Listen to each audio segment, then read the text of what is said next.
দোস্ত, একটা খুশি সংবাদ আছে। আমার কাছে একটা খুশি সংবাদ আছে, তোরটাকে বল।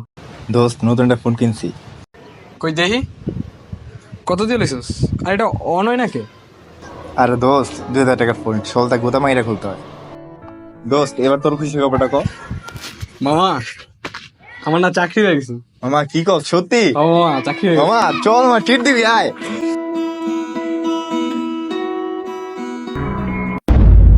প্রজেক্ট আর কতটুকু বাকি আছে? প্রজেক্ট তো শেষ। তাহলে প্রজেক্ট শেষ হওয়া উপলক্ষে একটা পার্টি শুরু করো। Who is he? New joiner. Disgusting.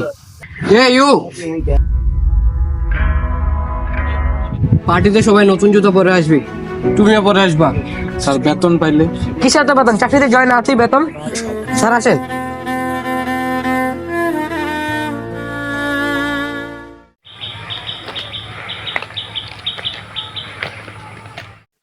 দোস্ত, কি হয়েছে বল আমারে। মন খারাপ? দেখ বন্ধু, এমন অনেক কথা আছে যেগুলো ফ্যামিলি বলা যায় না, কিন্তু বন্ধুরে বলা যায়। তুই বল আমারে, সমস্যা। চাকরিটা থাকবে না মনে দোস্ত। আরে ঠিকই তো বলে আমার বস, চাকরি না শুরুতে কিসের বেতন, কিন্তু বস তো বুঝে না।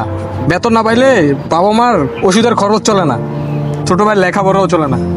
আর এ আছে এক জোড়া জুতা লয়া।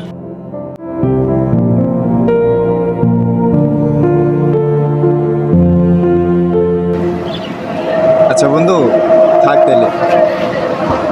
আর্মিকালকে এই সময় থাকিস এখানে। তুই এবার কই যেতেছস? এই খারাপ সময় তুই বন্ধুটাও চলে গেলি।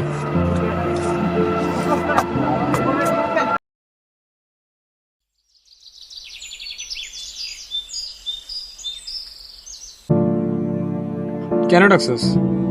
দোস্ত, এগুলো তোর জন্য। নতুন জুতা? তুই এত টাকা পাইলি কই? আরে বন্ধু, তোর চিন্তা করা লাগবো না, আমি যাচ্ছি নাকি, আমি ম্যানেজ করছি। কি রে শুভ, 2 দিন আগে মাত্র মোবাইলটা কিনলে, এখন আবার বিক্রি করে দিতেছ? খুব টাকার দরকার রে ভাই, একটা ইমার্জেন্সি কাজে কিছু টাকা লাগবে, তাই সেল করে দিতেছি। কি এমন ইমার্জেন্সি যে 2 দিনের মোবাইলটা বিক্রি করে দিতেছ? বন্ধুর এক জোড়া শু কিনে দিব। মানুষ পরিবারের জন্য কত কিছু বিক্রি করে দেখছি, তুমি তো বন্ধুর জন্য করতেছো।